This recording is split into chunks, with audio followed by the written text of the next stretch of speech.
नमस्कार दोस्तों, आइए जानते हैं मध्य प्रदेश की बड़ी खबरें। एमपी के संविदा कर्मियों के लिए बड़ी खुशखबरी, 750 से 3300 रुपए तक बढ़ा वेतन। मध्य प्रदेश के संविदा कर्मचारियों के लिए बड़ी खबर है। राज्य सरकार ने संविदा कर्मचारियों के वेतन में 3.87% वृद्धि की है। नई दरें अप्रैल 2024 से प्रभावी होंगी। इसके लिए नगरीय प्रशासन एवं विकास विभाग की ओर से आदेश जारी कर दिए गए हैं, जिसके मुताबिक संविदा कर्मियों की सैलरी में हर महीने से 750 से 3300 रुपए तक का इजाफा होगा। किसानों को शिवराज सिंह की बड़ी सौगात। मध्य प्रदेश के पूर्व मुख्यमंत्री, केंद्रीय कृषि एवं ग्रामीण विकास मंत्री शिवराज सिंह चौहान ने किसानों को बड़ी सौगात दी है। कृषि मंत्री ने किसानों के लिए 750 करोड़ रुपए की राशि जारी की। किसानों के लिए बनाए गए खास फंड के लिए ये राशि दी गई है। देश भर के किसानों की मदद करने और ग्रामीण क्षेत्रों को आर्थिक तौर पर ज्यादा मजबूत बनाने के लिए यह राशि जारी की गई है।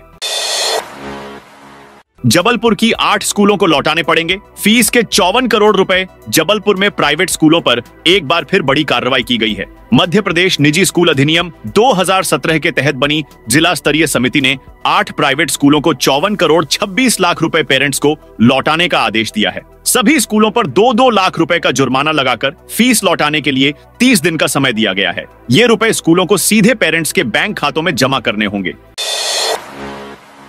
उपचुनाव से पहले रिपोर्ट कार्ड पेश करेगी मोहन सरकार। मध्य प्रदेश में मुख्यमंत्री डॉ मोहन यादव के नेतृत्व में सरकार ने कई बड़े फैसले लिए हैं। इसी कड़ी में अब मध्य प्रदेश सरकार को 8 महीने भी पूरे हो गए हैं। इन 8 महीनों में प्रदेश को क्या मिला, उपचुनाव से पहले मोहन सरकार इसका रिपोर्ट कार्ड पेश करेगी।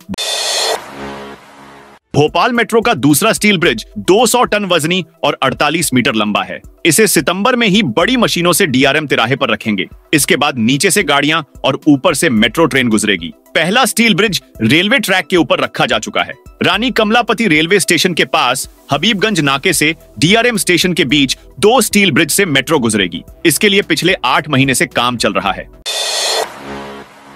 मध्य प्रदेश के सागर जिले में स्कूल की मान्यता पर मदरसा संचालित करने के मामले में शिक्षा मंत्री ने बड़ा बयान दिया है। मंत्री उदय प्रताप सिंह ने कहा कि मदरसा बोर्ड की स्कूलों में अनियमितताएं हैं, लगातार जांच कराई जा रही है। ऐसे मदरसे जहां पर हिंदू बच्चे पढ़ रहे हैं, ऐसे स्कूलों पर जांच की जा रही है। टीम पूरे विषयों पर जांच कर रही है। स्कूल की मान्यता लेकर मदरसा चलाने वालों को छोड़ नहीं जाएगा। जैसे ही जांच प्रतिवेदन इस मामले में हमारे पास आएगा, दोषियों के खिलाफ सख्त कार्रवाई की जाएगी।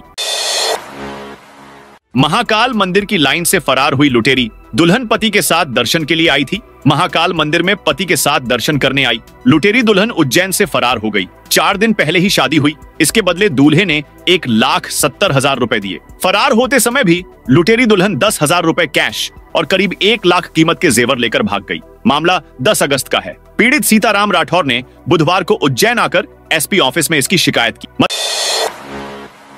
मध्य प्रदेश में डीजे को लेकर नई गाइडलाइन जारी। डीजे संचालकों को शासन द्वारा निर्धारित आवाज व समय सीमा के अंतर्गत डीजे बजाने की स्पष्ट रूप से हिदायत दी गई है। उन्होंने कहा कि उक्त निर्देश का पालन नहीं करने वाले डीजे संचालकों पर कार्रवाई की जाएगी। क्षेत्र के सभी डीजे संचालकों को स्पष्ट रूप से यह निर्देश दिया गया है कि रात 10 बजे से सुबह 6 बजे तक लाउडस्पीकर और डीजे बजाने पर पाबंदी रहेगी। सार्वजनिक स्थान या निजी स्थान पर 60 डेसिबल से अधिक का ध्वनि नहीं होगा।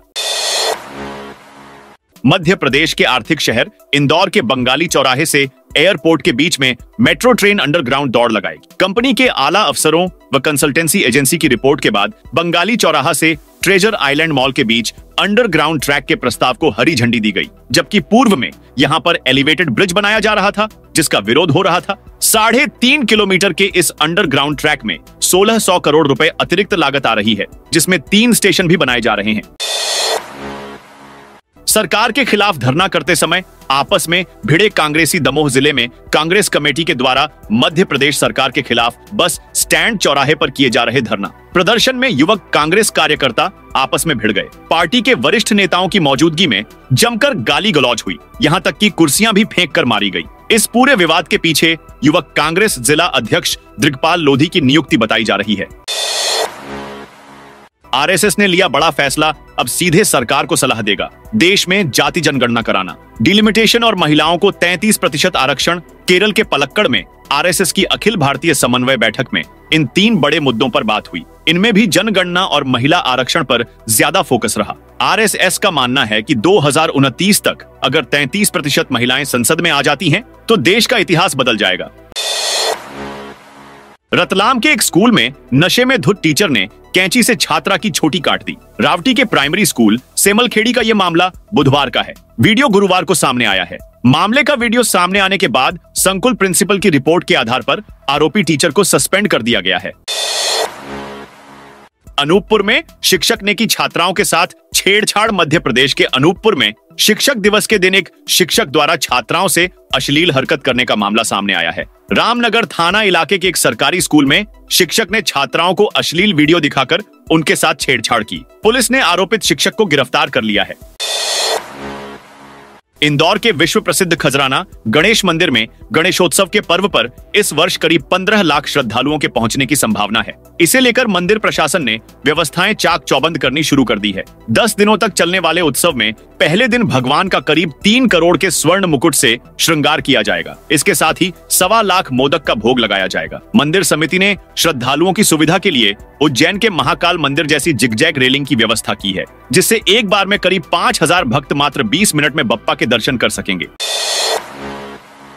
घायल तेंदुए की पूंछ पकड़ने वाला गिरफ्तार। तीर्थनगरी ओंकारेश्वर के निकट घायल तेंदुए की मौत की जांच कराने और इसके लिए जिम्मेदार लोगों पर कार्रवाई के लिए पूर्व केंद्रीय मंत्री एवं पीपल्स फॉर एनिमल्स संस्था की प्रमुख मेनका गांधी ने मध्य प्रदेश के वन प्रमुख को पत्र लिखा, तो वन विभाग में खलबली मच गई। दरअसल मेनका गांधी ने घायल तेंदुए को परेशान करने के वायरल वीडियो पर संज्ञान लेते हुए उसके इलाज में विलंब से मौत की आशंका जताई है। इसके बाद वीडियो में तेंदुए की पूंछ खींचते दिखाई दे रहे कोठी निवासी शोभाराम उर्फ सोमारिया पर वन्य प्राणी संरक्षण अधिनियम 1972 के तहत मामला दर्ज कर उसको गिरफ्तार कर लिया गया।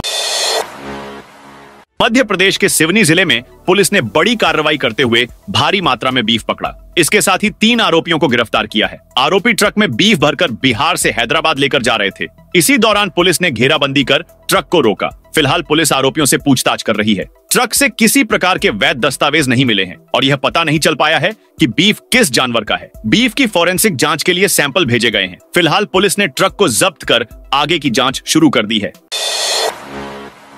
मंदसौर में दिल्ली मुंबई एक्सप्रेसवे पर हादसा। मंदसौर जिले में दिल्ली मुंबई एक्सप्रेसवे पर देर रात करीब 1 बजे जीप और पिकअप वाहन की टक्कर हो गई। इस हादसे में जीप में सवार 3 लोग और पिकअप के ड्राइवर की मौत हो गई। हादसे में पिकअप में सवार एक व्यक्ति घायल हो गया, जिसे इलाज के लिए अस्पताल में भर्ती करवाया गया है। एमपी में कांग्रेसियों ने लगाए जीतू पटवारी मुर्दाबाद के नारे। श्योपुर में विरोध प्रदर्शन के दौरान कांग्रेसियों ने प्रदेश अध्यक्ष जीतू पटवारी मुर्दाबाद के नारे लगाए। इस दौरान कांग्रेस विधायक बाबू जंडेल और जिलाध्यक्ष अतुल चौहान भी मौजूद थे। अब मामले का वीडियो सोशल मीडिया पर जमकर वायरल हो रहा है। मामला श्योपुर कोतवाली पुलिस थाने के ठीक सामने का है। एमपी की गोताखोर ने सिंगापुर में जीते 5 मेडल। इंदौर की डाइवर गोताखोर पलक शर्मा ने सिंगापुर नेशनल चैंपियनशिप में 5 मेडल जीतकर इतिहास रच दिया। 15 साल की पलक ने चैंपियनशिप में 6 कंपटीशन में हिस्सा लिया। अंडर 19 जूनियर कैटेगरी में 3 गोल्ड और सीनियर कैटेगरी में 1 सिल्वर और 1 ब्रॉन्ज मेडल अपने नाम किया है। सिंगापुर इंटरनेशनल एक्वेटिक चैंपियनशिप 30 अगस्त से 1 सितंबर तक आयोजित की गई थी। ये पहली बार है जब इस चैंपियनशिप में किसी भारतीय लड़की ने 5 पदक एक साथ जीते हैं। मध्य प्रदेश में सरकारी जमीन पर सड़क बना सकेंगे कॉलोनाइजर। रियल एस्टेट कारोबार की समस्याओं को लेकर प्रशासन और confederation of real estate developers association of India के सदस्यों की बुधवार को बैठक हुई। प्रक्रिया सरल करने के लिए कई मुद्दों पर मंथन हुआ। अहम विषय यह है कि अब कॉलोनाइजर को सरकारी जमीन पर सड़क बनाने की सशर्त अनुमति प्रशासन देगा। उज्जैन महाकाल की भादो की दूसरी सवारी के शाही नाम पर संतों में शास्त्रार्थ शुरू हो गया। सीएम डॉक्टर मोहन यादव के नाम राजसी सवारी करने के आग्रह पर अखाड़ा परिषद ने संकेत दिए कि प्रयाग कुंभ में शाही शब्द से दूरी रखेंगे, राजसिक स्नान नाम देंगे। अखाड़ा परिषद और महंतों के विचारों से अलग शंकराचार्य अविमुक्तेश्वरानंद ने कहा, यह शाही सवारी नहीं शाही सवारी है, जिसका अर्थ नाग और गंगा समेत निकलने वाली महाकाल की यात्रा है। मंडला जिले के निवास ब्लॉक में 45 लाख रुपए का बड़ा घोटाला सामने आया है। ब्लॉक शिक्षा अधिकारी के कार्यालय से मृतक कर्मचारी के नाम पर वेतन निकाला गया और छात्रवृत्ति की राशि को भी एक व्यक्ति के खाते में स्थानांतरित किया गया। जांच के बाद निवास थाने में रिपोर्ट दर्ज की गई है, जिसमें 5 लिपिक और कंप्यूटर ऑपरेटर सहित कुल 11 लोगों के खिलाफ मामला दर्ज किया गया है। भोपाल स्टेट म्यूजियम से सिक्के चोरी के मामले में हुआ बड़ा खुलासा। मध्य प्रदेश की राजधानी स्टेट म्यूजियम से गुप्तकालीन सिक्के चोरी मामले में पुलिस जांच में आरोपी को लेकर बड़ा खुलासा हुआ है। संग्रहालय में चोरी के आरोपी के तार अंतरराष्ट्रीय तस्करों से जुड़े होने की आशंका है। आरोपी विनोद यादव पटना के संग्रहालय में भी चोरी कर चुका है। मामले में एसपी ने कोतवाली के नेतृत्व में एसआईटी बनाई गई है। एसआईटी जल्द बिहार के गया जाएगी। बागेश्वर धाम के पीठाधीश्वर धीरेन्द्र कृष्ण शास्त्री के खिलाफ टिप्पणी करना आप नेता को भारी पड़ गया। बागेश्वर बाबा के एक भक्त ने आम आदमी पार्टी के नेता पर एफआईआर दर्ज कराई है। नेताजी पर सोशल मीडिया में अमर्यादित और आपत्तिजनक पोस्ट करने का आरोप लगा है। आम आदमी पार्टी के प्रदेश उपाध्यक्ष राजेश वर्मा ने पंडित धीरेन्द्र कृष्ण के खिलाफ फेसबुक पर पोस्ट किया था। इसे लेकर बागेश्वर बाबा के एक भक्त दीपांशु नामदेव ने थाने में शिकायत दर्ज कराई थी। जबलपुर के पनागर पुलिस ने जांच के बाद धार्मिक भावनाओं को ठेस पहुंचाने सहित अन्य धाराओं के तहत मुकदमा दर्ज किया है। प्रवर्तन निदेशालय ने मध्य प्रदेश के राजीव गांधी प्रौद्योगिकी विश्वविद्यालय घोटाला मामले में बड़ी कार्रवाई की है। ईडी ने आरजीपीवी की 1 करोड़ 90 लाख रुपए की संपत्ति फ्रीज कर दी है। जांच में आपत्तिजनक अभिलेख भी बरामद किया गया है। दरअसल पूर्व कुलपति प्रोफेसर सुनील कुमार और निलंबित रजिस्ट्रार आरएस राजूपत समेत 4 लोगों पर विश्वविद्यालय के करीब 20 करोड़ रुपए निजी अकाउंट में ट्रांसफर करने का आरोप लगा था। मालवा एक्सप्रेस के पहियों के ब्रेक चिपकने से निकला धुआं और चिंगारी। इंदौर से वैष्णो देवी धाम कटरा तक चलने वाली मालवा एक्सप्रेस के ब्रेक चिपकने से पहियों से निकलती चिंगारी व धुआं से यात्रियों में अफरा तफरी मच गई। सीहोर के समीपस्थ ग्राम पचामा स्टेशन पर यात्रियों ने चेन पुलिंग कर रेल कर्मचारियों को घटना की जानकारी दी। इसके बाद सीहोर स्टेशन पर गाड़ी को चेक कर रवाना किया गया। दमोह में व्यापारी से 35,000 की लूट, किराना सामग्री बेचकर वापस घर आ रहा था। घटना बुधवार देर शाम की है। हटा निवासी व्यापारी प्रदीप जैन ने रात में मड़ियादो थाने पहुंचकर शिकायत दर्ज कराई और अपनी पूरी घटना की जानकारी दी। व्यापारी प्रदीप जैन ने पुलिस को बताया कि वह क्षेत्र के आसपास के कई गांव में किराना सामग्री बेचने के लिए जाता है। शाम को अपनी वैन से वापस लौट रहा था, तभी देवरी गांव के पास एक पुलिया के नजदीक सामने से 2 बाइक सवार उसके सामने पास पहुंचे, गाड़ी रुकवाई और मुझसे गुटखा मांगने लगे। मैंने कहा गुटखा मेरे पास नहीं है। तो उसमें से एक आरोपी ने कहा गाड़ी के बाहर निकालो। जैसे ही मैं बाहर निकाला, उन 2 में से एक ने मेरी गर्दन दबोच ली और दूसरे ने मेरी जेब में रखे करीब 35,000 रुपए निकाल लिए। कैचमेंट एरिया में बारिश होने से भोपाल का बड़ा तालाब फिर छलक उठा। इससे भदभदा और फिर कलियासोत डैम के एक गेट खोलने पड़े। गुरुवार को भी दोनों गेट खुले हुए हैं। भोपाल के पास कोलार डैम का भी एक गेट खुला हुआ है। एमपी के छोटे से गांव की बेटी बनेगी डॉक्टर। मध्य प्रदेश में प्रतिभाओं की कमी नहीं है। प्रतिभाओं ने अपनी प्रतिभा का लोहा भी मनवाया है। लिंगानुपात में अग्रणी एमपी के बालाघाट जिले की बेटियों में शिक्षा से लेकर खेल और हर क्षेत्र में अपनी प्रतिभा से नया मुकाम हासिल किया है। ऐसी ही गांव की बेटी शिवांगी पारधी अब डॉक्टर बनेगी। शहडोल जंगल में सुअरों के लिए फैला रखा था करंट तेंदुए के साथ एक युवक की भी जान चली गई है। उत्तर वन मंडल शहडोल अंतर्गत वन परिक्षेत्र गोहपारू में सुअरों को फंसाने के लिए बिछाए गए करंट की चपेट में आने से एक युवक की मौत हो गई। घटनास्थल के समीप ही एक तेंदुए का शव भी मिला है। तेंदुए की मौत का कारण भी करंट की चपेट में आने से होना बताया जा रहा है। घटना की जानकारी लगते ही गोहपारू पुलिस के साथ ही वन विभाग के अधिकारी मौके पर पहुंच जांच में जुट गए हैं। राजधानी के राजा भोज एयरपोर्ट पर जल्द ही समानांतर टैक्सीवे का निर्माण शुरू होगा। टैक्सीवे के बन जाने से एयरपोर्ट पर लैंड होने वाली उड़ानों को होल्ड रखने की जरूरत नहीं होगी। कई बार भोपाल एयर ट्रैफिक क्षेत्र में आते ही चालक दल को जानकारी मिलती है कि रनवे पर उड़ान पार्क करने की जगह नहीं है। जब तक रनवे पर खड़ा विमान टेक ऑफ नहीं होता, तब तक लैंडिंग के इंतजार में दूसरा विमान एयरपोर्ट के आसपास चक्कर लगाता रहता है। अब जल्द ही यह समस्या खत्म हो जाएगी।